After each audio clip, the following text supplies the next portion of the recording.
Test, test. Can you all hear me? Yes. That's bright. First of all, I expected Journey or Van Halen. Okay, you failed me on both, but it's okay. Okay. I'm Jim Olin, and I appreciate everybody staying to the last time. Amy, thank you so much for putting us last. And most of all, Amy, thank you for the world's longest topic that I've ever seen as a session. Luckily, none of us know what it means. I want to tell a couple quick stories to put this in perspective because they could all be my children, okay? In 1984, in the state of Florida, do you know how they collected information on the state of Florida Division of Tourism of who from what state was coming into the state in 1984? License plates. How'd they do that? Well, worse. They took 2 people at a time that were low end of the totem pole dweebs at the state, the Bureau of Economic Analysis, and we had to park on the side of the road of every, at 2 in the morning sometimes, because some dweeb figured out a random stratified sampling of times. So we would sit on the side of the road of like Highway 69 coming in the Monticello or 21. And if that wasn't dangerous enough, on the interstates, we had to drive below the speed limit, and cars would pass us, and the passenger would write down where the license plate was from and how many people were in the car. That is a true story, because I was one of them, okay? So I don't know where my buddy went with the long hair, but he was talking about license plates in the parking lot. That's how the state of Florida did it, and that's true. I was an economist back then. The other thing to talk about how things have changed so quickly is, y'all think back to August of 2008, just 11 years ago. That's not really a long time, right? Okay. What happened in August 11th of 2008? A company called airbedandbreakfast.com took their first reservation. Okay? That wasn't that long ago. Okay? While you're sitting through all this, you may want to be thinking about who's the next Air Bed and Breakfast, because there's going to be another one, okay? I like Airbnb better, but that was it. And my last story, since I'm old and I got the mic. In 1992 or 93, I ran Abbott Resorts in the Panhandle. We had about 2,800 units, ridiculous amount of homeowner associations. We had a real estate department. And we argued about standardization. We argued about what software to use. We argued about rate setting, even though it was just once a year. The same things we're talking about in here, maybe a little more technological, since 100% of our reservations came by phone call, okay, because there was no web. So again, if I can implore anything before I die is let's address some of the issues that have been around for 30 years that we need to have to be professional. Like chart of accounts, like standardization, like minor things, like major things. Okay, enough. I got my soapbox out of the way. We have an esteemed panel of semi-intelligent human beings, but when you're in the last and you're not paid anything, this is what you get, okay? One of the things we kind of want to hit head on is the consolidation and a lot of the discussions. Many people in this room have gotten phone calls from some PE fund or some national company that wants to buy you or to roll it up or to do this or do that. And that's not necessarily a bad thing, because our industry has needed investment for a long time. It's definitely needed it. We're no longer the timeshare guys that nobody knew what we did, okay? So the first question I want to throw out, at least to the 2 software geniuses, is we're seeing an enormous amount of investment coming in from the private equities, from venture capital, into the technology side especially, since everybody wants to be a technology play nowadays. Can you guys both give me your opinion on how the influx of investments and maybe some of the control of each company has changed from the last 5 years? Matt, I'll let you start, or Brett? Go ahead, Matt. So I think if you look at, I think you have to look outside of our industry to see what happens in every other industry. And I would challenge us all to find a major successful technology software provider that at some point didn't have investment. Investment in of itself is not a bad thing. You know, you look at Salesforce, look at Workday, look at Zendesk, look at Viva, look at every other industry, every other vertical. In order to create the best products for we look at it as three things. We look at owner relations, guest relations, employee relations, and then profit at the bottom line, good profit, right? And how are you building tools to support those three verticals? And that's how we think about it. And so we don't think investment or roll-up or any of that is bad. In fact, it's already happened in this industry. Read Jeremiah's article on VRM Intel. I think that was great. So we don't feel like it's a bad thing. What we think of, though, is we just think of what is the strategy with it, right? So our strategy is, let's say we take investment. Are we focused on building the best software for the property managers to drive value with their owners, with their guests, with their employees, create more profit, do better for their business? And if that is our strategy, then the industry should be thankful that we're taking that money to invest because it's going to benefit them. And I think that's the lens that we see it from, is not the fact that the money's coming in, it's what is the vision for what you're doing with that money. Good point. Brett? Obviously, I think that investment is inevitable. It's happened. It's going to keep happening. And I think that the biggest thing for us to focus on as technology providers is making sure that we're solving problems for property managers. And obviously, we've taken on investment money, and everything since that has happened for us has been positive. We focus on Streamline exclusively, and our entire mantra is becoming built to last. So that's sort of a new initiative of ours that's happened since the investment. And I think it's very important as we look for the next 15 years, 20 years in this industry, that we build our technologies to be built to last for you, so you have a lot less fluctuation and you have to jump off software systems frequently. I think having a system that's really focused on being sustainable and responsible growth and strategy with what you build, how we're building it for the industry is critical. And I think it's hard to do that sometimes and build such a powerful enterprise without investment money. And I think that it takes some of the pressure off the property managers to fund that themselves all the time, which is pretty much how we grew our business in the first place, was building everything and anything every property manager ever asked for, essentially our clients. You know, we cared about them so much that we wanted to build for them. Most of you in this room that use Streamline, we built probably a wide variety of things for you. So I think we're in a position now with funding and a great group of people to be very successful. Great. Any questions on that? Somebody serve some more of the Prosecco, please. You know, we're seeing this whole conference last 2 days has been a really interesting kind of back and forth with the providers that have all of it, if you want to call it soup to nuts, or most of it, and the ones that specialize in one area, okay? You guys both have a pretty good plethora of modules, as I call it. Wrong word, but it's the best I can do. How do you guys attack is it a good word? It's a good word. Oh, good. From you, that's cool. Standardized. It is, yeah. Modules. Write that down. How do you guys deal with having customers that want both? Okay?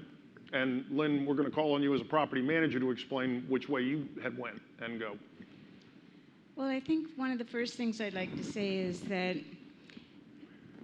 with the consolidation that's going on, and you know, with HomeAway announcing that they're sunsetting V12, it's pretty fair to say that property managers are feeling a little gobsmacked.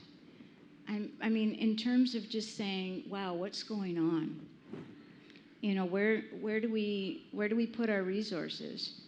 You know, as we're looking at different software companies, how are we going to make our decisions about where we might move, where we might stay? Then add on what Jim just talked about and what our software gentlemen here have got in terms of performance capabilities in their systems. You know, that's a big change too, isn't it? You know, we're seeing this kind of all-in-one package. that's available to us as property managers. So it's just a time of reflection, and I think it's a high-risk time, to tell you the truth, for many property managers as we're looking at what to do. And some property managers are saying, wow, this is fabulous, because now we can have an all-in-one solution, whereby before we were running, upwards of 20 different programs to make our operations and our CRM and everything else really highly effective. So on that side of things, it's really good. On the other side of things, the dilemma becomes, can this all-in-one really accommodate the individual needs that I have as a property manager, right? So I was talking to Tim Cafferty just a few minutes ago, and I was asking him, I said, some people are coming into the new all-in-one systems, and they're really struggling, like really struggling. And so are the providers who are trying to figure out, wow, you need all this, and what's going on here. So the complexity is kind of mind-boggling. And Tim was sharing with me, which I think is really important to share with all of you, and I highlighted to him, oh, that's the Japanese model. What you do in the Japanese model as a property manager is you spend 90% of your time figuring out, what will this system actually do for me? What won't it do that I need it to do? So 90% of your time is spent on that, and you take the time to do it. In Tim's case, he said it took him 2 years. Then you spend the 10% implementing what you decide to go with. And you also use professional strategies. You run 2 systems in parallel. I mean, you really have to think about kind of those transitions. And I think we just need a little bit more of that at this time. So that would be really, I think people are really spinning with this. And if I could provide any kind of insight and advice, that's what I would say. Really drill down into kind of what's being offered as it relates to your company, and whether you need the all-in-one or you'd rather go with the more, kind of modular approach, where you're working with different companies and you have your core PMS system. Yeah, we kind of, our view is like Salesforce, right? So Salesforce is really, for all intents and purposes, through all the acquisitions they've made of ExactTarget and the quote-to-cash products that they purchased and various things, you could sign up for Salesforce and use Salesforce products for almost your entire stack. But there's still been multiple billion-dollar companies built on top of Salesforce in other verticals. So we feel like you could have a really solid all-in-one solution that might work just out of the box perfectly for a company the way they're situated. But Salesforce still had the foresight to build an app exchange and to have a marketplace for other really well-built, purpose-built apps, that if the company sees that application as the best way to deliver value to the owners, their guests, their employees, right? Bottom line, like those are the 3 things. If that's what they think is going to be best for the company, then what we think is on the PM is it's the PM's responsibility to build really good connections with those applications. Again, standardization, training around those applications, even if they're not their own applications, to help support, so the customer knows if something goes wrong, whose fault is it? Yeah. Right? Is it the PM's fault? Is it the third party? And I think that's what you've seen. There's a nice blueprint already for it out there. I think that's what we're trying to do. I see other all-in-one solutions that advertise all-in-one, and people use other software. And I think you have to say, is that because their system didn't work? Or is it because that was just a better solution for the job that they wanted to get done? And in either case, there's no right or wrong answer. It's just what is best for the job to serve those 3 constituents.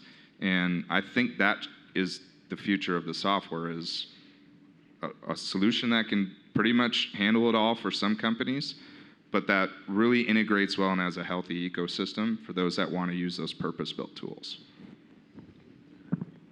I think that there's a lot of dialogue about this happening right now in our space, where people are basically saying, "Hey, is the all-in-one solution is it the right place to go?"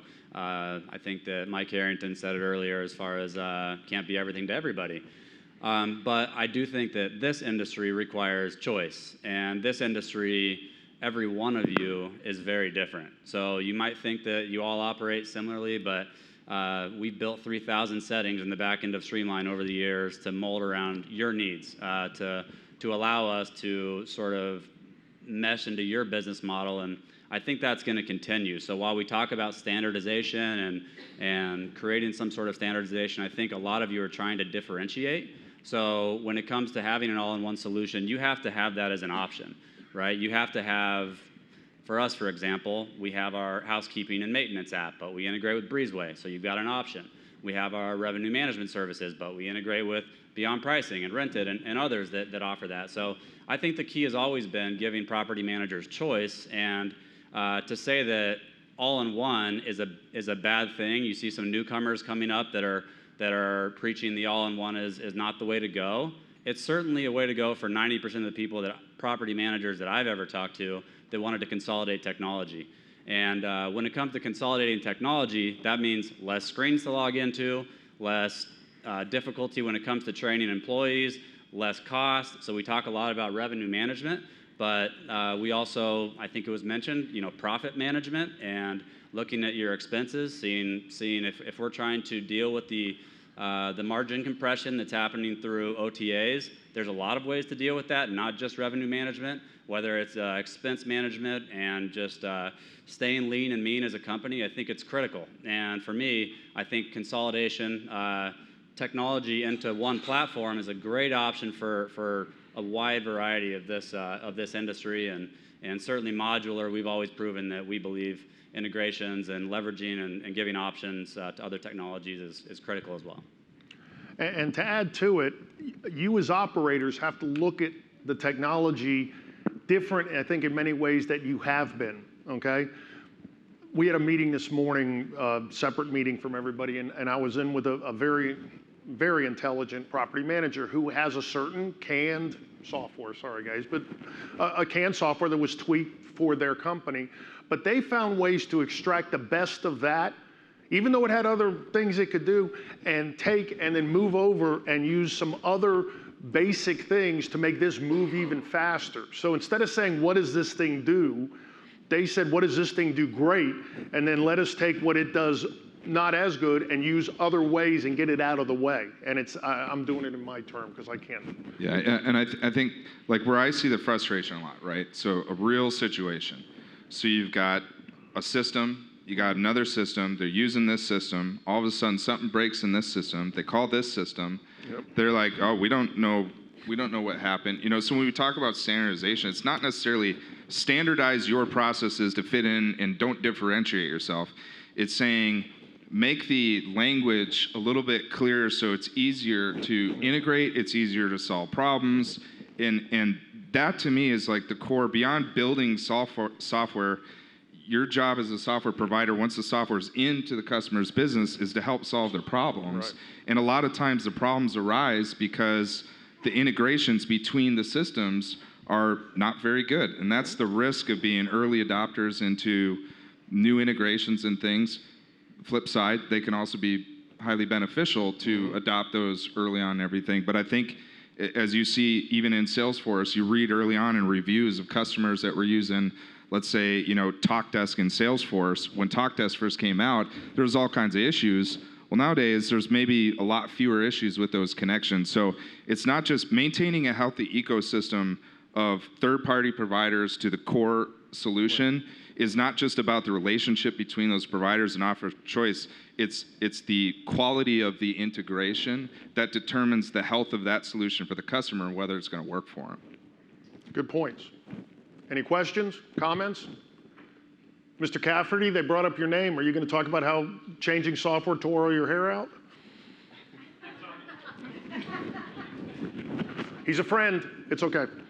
Everyone knows that was gone before the software switch. That was way. I'm going to back up I'm going to back you up on that. Okay. Yeah. You brought up the life cycle of software, and it's actually a good thing because we have two different dichotomies here. A lot of good stuff in this room that's relatively new, okay? Let's say the last 5 to 7 years. And then you got some that has been around for 35 years and it's tried and true to some point. But there's always people adding different things. Is it always best to get in when it's brand new and get all the bugs worked out for your company, or is it better to wait a year or two, see everybody else that's tripped and then stood back up and it's working better and go that route? Which way would you go? So I think historically, we've always been bleeding edge. We've always been very willing to jump in and build something that hasn't been built before. So from a software provider, it's risky, but it's rewarding at that point because the faster you get in, the first to market you are, and you're farther along typically from somebody else. The risk associated is sometimes your clients have to bear the brunt of that, and you have to help let's say it's an integration. You have to help work with the provider to get through the bleeding edge together. I think that there's definitely pros and cons on both. I think that this, for us, Streamline being around for 14 years and having reached the position we have, I think we have a little bit more flexibility now to be patient when it comes to developing, and we can be right there at the forefront, but we don't need to be absolutely bleeding edge to make sure we're servicing our property managers properly. And I think that as a newer company, back when we started in 2006, our competitive advantage was to go build things that nobody else has. Mm-hmm. Now we have such a great feature set, it's a little less important for us, but we still do it just because we're a technology company that loves technology and is excited by innovation. I would say from the property manager's perspective, it's not so much whether you're on the leading edge or the bleeding edge. It's whether the software that you're going to be choosing performs. If a software can't perform in terms of your trust accounting and some of your basic accounting requirements, and I don't care how long they've been around, that's a critical issue for you. So there's a lot of new, and I think there's a lot of great. But I think at the bottom core, when I look at this, it's can it do what really needs to be done for your guests and for your owners and for you, as a property manager? To me, that's more important. So I always kind of back up and really dig into that kind of core functionality, and that's what I look for, and that's what I think that many property managers should be looking for as we move forward. Yeah, we experienced our company's been around a long time, but the software, being around 5.5 years now, we experienced, we were lucky that we had, and I think every software is like this, is you have those people that they're early on an adoption curve. They're the early adopters. That's just it's actually, there's like books written about this in the psychology of sales of, early on target early adopters because they have a certain threshold for pain and risk. And so it's about reaching the right buyer at the right time of where they're at in the life cycle of their company and what their pain tolerance is for the upside. And as you get later on, you start to learn as a software developer how to limit that pain by setting good expectations, by saying, hey, FYI, we released this, but it may be buggy. So if you're going to try this, just know that there might be issues and you're helping us test this. And that's not for everyone, but don't always assume that just because a new feature is released, it's going to be just the most amazing thing. There might still be holes. There might be phases to it. There might be certain things that it does, but it's going to do things later. And so I think it's a two-way street of if you're buying into that and you're saying, I want to get live on this, going, hey, is this if your software provider's not communicating to you, saying this is a beta, you're going, is this a beta? Am I early on in this process? Or is this fully tested, or what is it? So that there's good expectations set, and that when things go awry, you knew it was going to go awry, And if you're not that person, you don't want to deal with that because of the way modern technology is released quickly, then hold on, let it get tested, let it get tried and true, and then go ahead and adopt.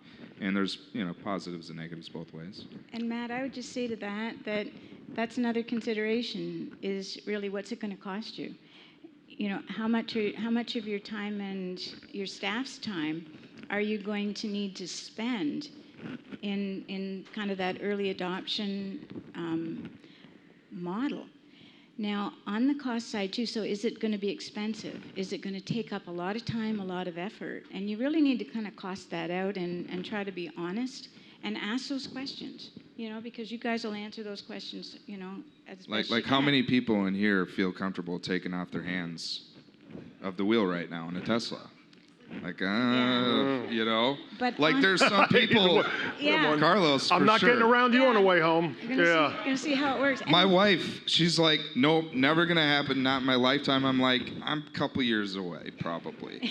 But on the cost thing too, I think that it should be highlighted that I've talked to property managers and they've said, boy, when you go into one of these more integrated solutions, you can save a lot of money because you're not spending a lot of money on, other third-party programs to the tens of thousands of dollars. So when we talk about kind of the profit factor, you want to look at all of these variables because they all make a difference to the performance of your company. And I would highly recommend, if you're not already doing it, is to have a group of others like you, whether they're in your market or in a different market, that you talk to on a regular basis. I don't think I made a decision in my companies without calling Cafferty or calling Al Williams or there was 5 or 6 that we just pick up the phone and say, have you tried this yet? What do you think? What are the speed bumps? If you don't have that core group, get it, okay? It doesn't have to be in your territory. It's better if it's like-kind company. But the one thing about our industry is we're a cult. Okay? Nobody knows what the hell we do. And it's been that way for a long, long time, okay? We're not timeshare. I must have said that 7 million times in my life. And we're not hotels. We're just a bunch of weirdos. So use that to your benefit, okay? Be a cult. Get on the phone and call some friends. Call a vendor and say, I'm a little nervous about doing this. What do you think? And bounce ideas. I mean, that's what I think it's also important on the software providers so that we don't get a bad name, right? If there's not a strong part of your software, just say, this part is weak. This part is maybe not as good as, maybe our booking engine is not as good as Brandon's or Blue Tent's or someone. It's okay to say that and be honest, and you'd be surprised how when you position it that way, all of a sudden the property manager goes, oh, I'm glad you're being honest with me, versus, trying to say you're the best and all this stuff. It's like, we're not Fortune 100 corporations, we all see each other a lot, don't lie to each other, and that's helpful. I think one thing is if your system is sort of spearheaded by the mentality of your customers, you naturally end up building more and more and more. So Streamline doesn't become an all-in-one solution because we just decided that was the best thing. It's because client A said, hey, can you please build this? I want to stop paying this company this much money, or I don't like logging into 2 systems, or it's not that difficult. Please build this. Yeah, exactly. It's just a button here and there, and so I do think that as we keep becoming more and more of an all-in-one solution, it's important to know that's driven by property managers that want to consolidate. My last question, and it's out there. Okay, I started it by saying that August 11th of 2008. What happened? Very good. Somebody's taking their Vivarin. Okay, or what is it? 5-hour energy now. I'm dating myself. Okay, let's fast forward 11 years from now. What do you think the state of the software for our industry is going to be? And there's no right answers because we're all not there yet. I think that what we're going to see, as I think Scott highlighted on the first day, I think we're going to see really a nice kind of coexistence of different kind of models of companies, And I think we're going to see more choice, whereby somebody could have something that's more of what we're calling an all-in-one. Somebody may just have like a core PMS, and they may be integrated with other third-party vendors. I'd like to see that we have a software code of ethics, which I think our two gentlemen here just agreed to, whereby they're going to be honest and straightforward. So a software code of ethics would certainly be in my vision for the future of the industry. And I think that although we're in a lot of turmoil right now, it's going to create more choice for us. But I think as property managers, we have to be willing to do the due diligence, and we have to really understand where the strengths and where the weaknesses are. And if we have, our software providers participating in that and saying, well, in your company, in this situation, I could provide some general functions, but you really could benefit from talking to so-and-so. I think that would be really ideal, I think it's a couple of good things out of that. One, I do think property managers have learned, especially those in this room, that due diligence is critical on your front, right? Because a lot of the companies out there from a sales perspective aren't necessarily going to screen you from coming on board a lot of the times based on, let's say that someone doesn't have a good housekeeping function or whatnot. The salespeople typically aren't going to go out and say, by the way, we don't have a good housekeeping function, right? So I think it's very important as people transition out of softwares like V12, they transition out of other legacy softwares that might be sort of in retention mode, that you really go through a very serious due diligence process. And I think there's consultants in the industry that can help with that. I think if you work with a company like ours that really tries to, state to them that it's really important that they do their due diligence, we'll do demos on a variety of different fronts, right? A revenue management demo, an accounting demo, all separate, property care demo. Force them down paths where your divisions and your departments get involved in every single decision. Those are the ones that become most successful versus hearing a good sales pitch and getting excited, pulling the trigger, and then it's not what you thought. So I think moving forward, we're going to see, less companies. I think we're going to see less providers especially for larger companies. I think you're going to see maybe more for the smaller companies, maybe more for the companies that serve the 1 to 10 to 20 unit type companies. But when it comes to the 20 to 100s, the 100s pluses, the 1,000 pluses, you're going to see very select options that I don't think people are going to be able to catch up to get enterprise level very easily. So I think in the smaller, medium-sized businesses, you'll get maybe more players, more options. Once you get to the medium to larger, you're going to get less. So this group's mostly larger companies, and I think that obviously a lot of you, with the announcement of V12 going under, don't have many options that are really, you can't go to 10, 20 different options. You got to go to 4 or 5 different options and be very careful about who you choose. I think about the future of software a lot, and I don't think that's necessarily a healthy thing. Well, knowing you, there's nothing healthy about you, okay?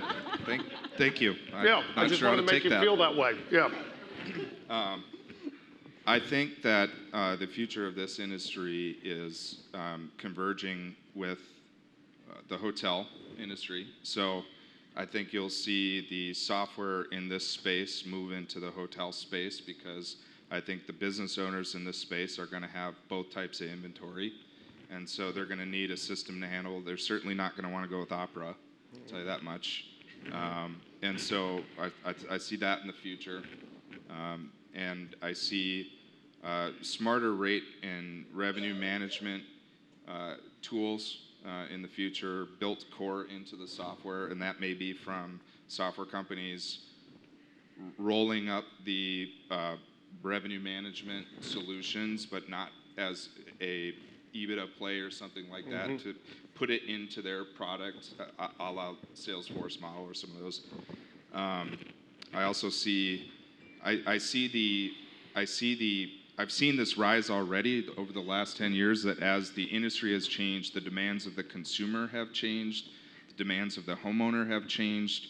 You're going to have more millennials who are just plain lazy, like me, who are coming into a fair amount of money who just want things done the Amazon way. Yeah. And so I think, automation is going to become a major factor as, the fight for 15 and all these things are happening.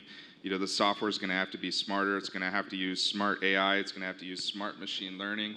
I don't think the software companies are going to be innovating in that space, but I think they're going to use tools that Amazon builds and Google builds and leveraging those technologies to keep the costs down and still serve practical purposes, not just throwing out buzzwords of AI and stuff. And so a lot of those things are yet to be seen of, what is going to come from that. But, as this industry evolves, I think the software, here's what I'm confident in. The software in this space is innovating faster. I know the two companies on this stage are innovating faster than the legacy software in the hotel space. Amen. And so are the property managers. And so, as you innovate, we're going to innovate. We're going to work together, and it's going to rise. It's going to rise up the level of both. So I think that's probably in the future.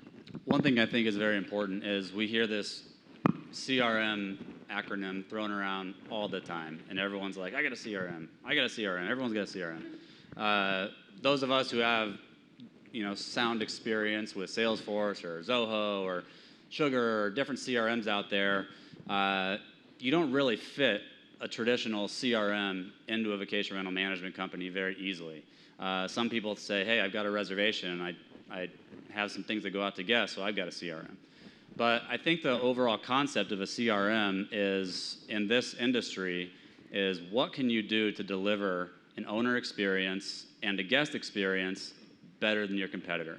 So what type of communication tools could you have? What type of communication tracking could you have? What type of automation can you build into your business so that almost everything's done automatically as a foundation so that you can focus your employees and your man hours on actually communicating communicating to your actual owners and guests. So the more you can provide, we talked a lot about automation versus personalization in the past, and I think that the more you can use automation, the more time you have for personalization. So if you think CRM, just think, what does my company have to enhance the guest experience, to enhance my understanding of the actual guest profile, the guest relationship, the owner relationship? That's all critical to make sure that you are finding tools that make that whole process better, because that's what's going to end up having owner retention and guest retention. And I'll answer it this way. In 11 years, I doubt I'll be on this stage, and Amy is not putting me last. So either way, it should be fun. But we're kind of want to open it up to questions from the audience if we have any. We have a hand up right there. Very good. The Tesla man. Or just scream.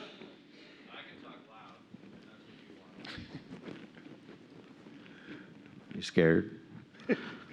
So I only use the auto drive Tesla to talk to Brett because he wants to give me ideas and stuff. So we actually have started using AI and machine language learning. One of the questions I would have is, and this is interesting, is how do you justify, or I guess prove, right, that somebody's trust accounting works, right? So when we started out, the mentality was, I'm going to give everybody the flexibility to set up all their ledgers, their debits and credits, and do everything, right?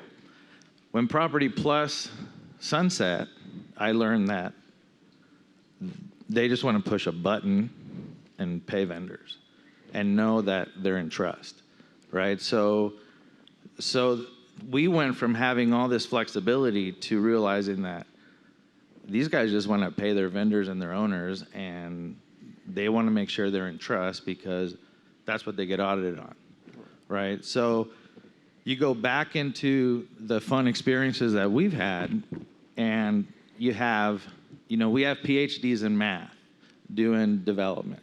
We have engineers. We have accounting consultants. I'm in an accounting department, right? I might as well go to work with an accounting shirt because everybody knows this is what it's all about. it's accounting, right? So then we start doing integrations and bringing people from other software systems, and guess what they want? All their data. Get me everything. And me, by default, I'm like, I'll get you everything I can, everything.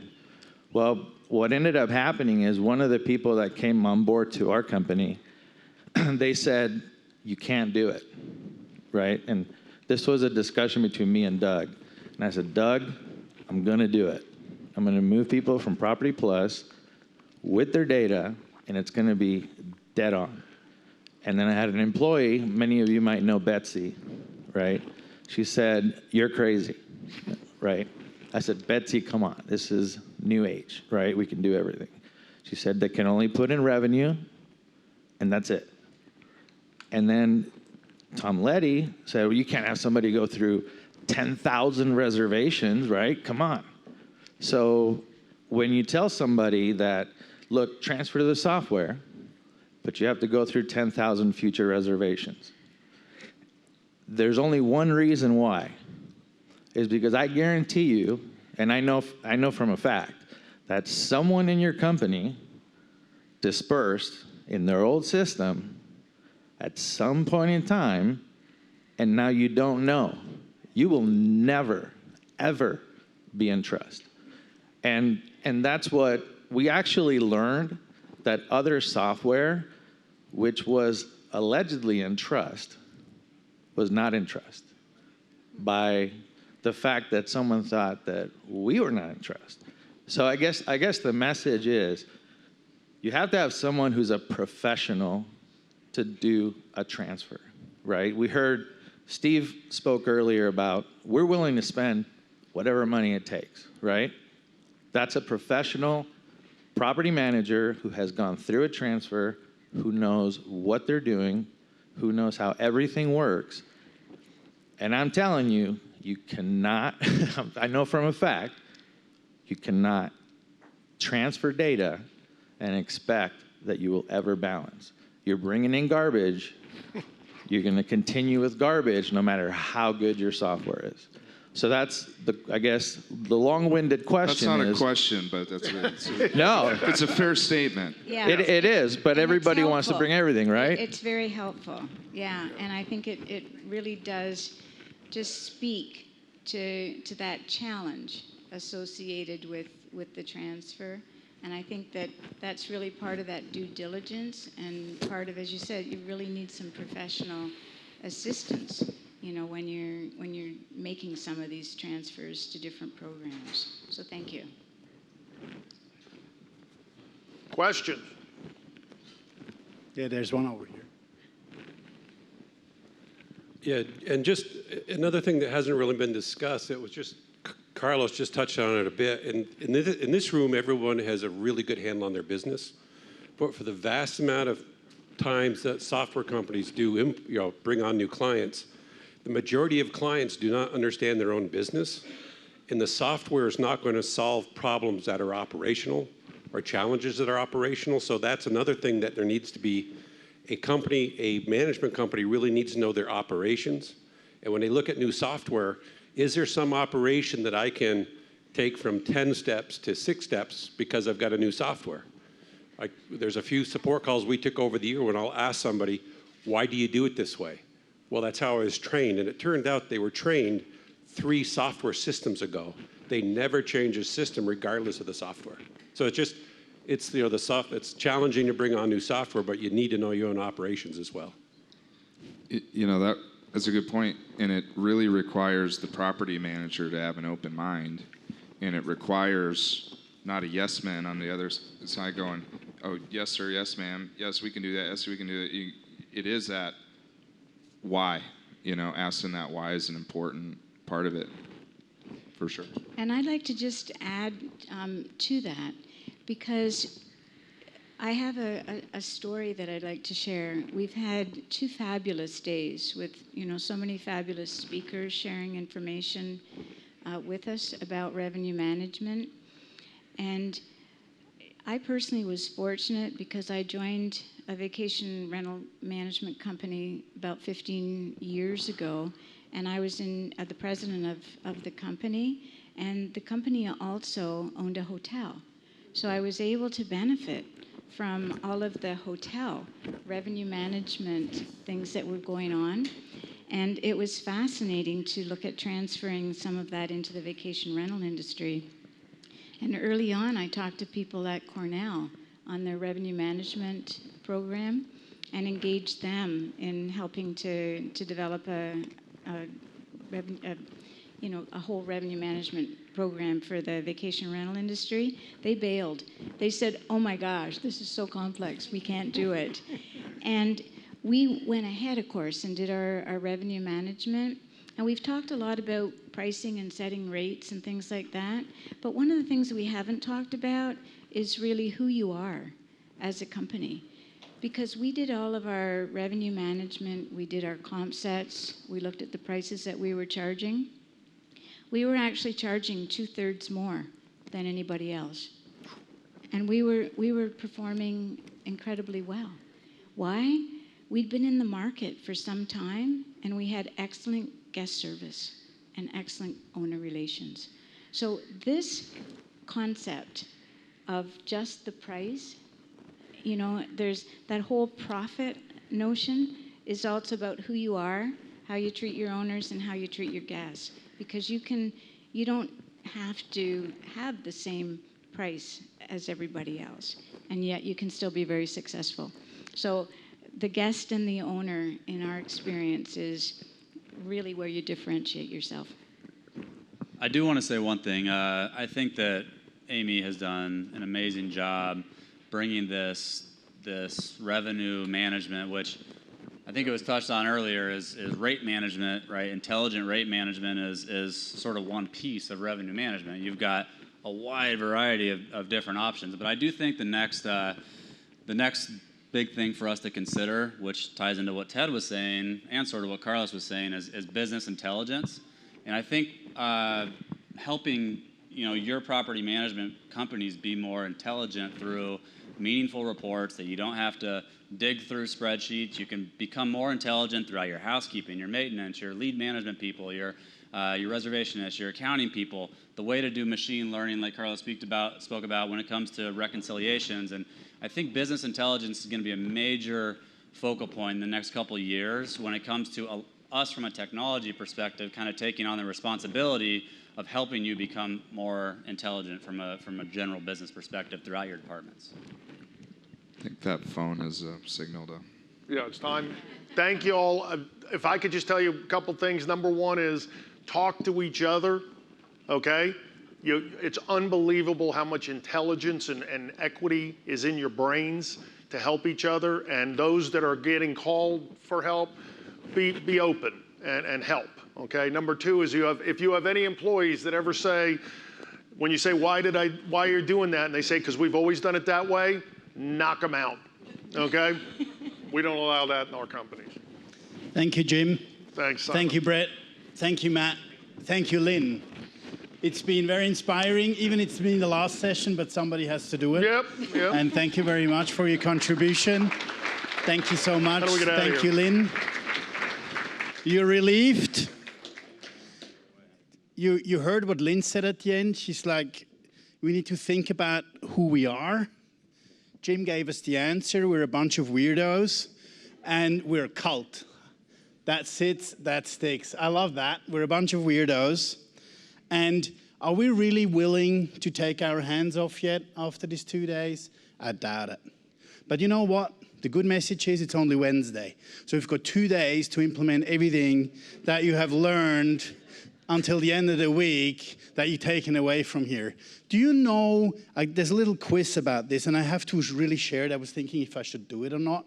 But on a closing note, you sort of, and I already had a glass of champagne or two, so it's sinking in. Do you know there's an abbreviation on your thing in front of you? It's called DARM, Data and Revenue Management. Does anybody in the room speak German? No one? You know what DARM means in German? Intestines. So I was thinking, how can I make that bridge? Well, It's going to be a tough one, right? But you have gotten in so much food. It's time to digest and make the best out of it and create profits. Let us not forget that. And one feedback that I'm going to give Amy as well, that next year we're going to have to put this word yield into it, because that's super important as well.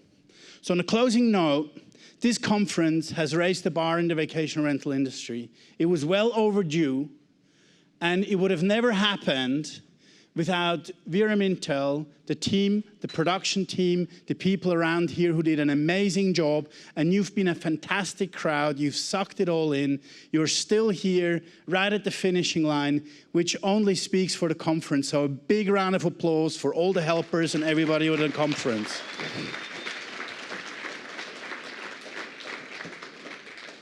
The conference, from my viewpoint, has by far topped any expectations that I had when Amy asked me to come and MC this conference. It was incredible content. We had amazing speakers. And one of the things that Jim said is that we need to share our know-how to become better in what we're doing. We have a complex business to run, but we're in it because we're passionate about hospitality, and we're still passionate about delivering good guest experience and looking after our owners. But yes, we need to work on a lot of other things that we need to professionalize, and this is what the conference has addressed.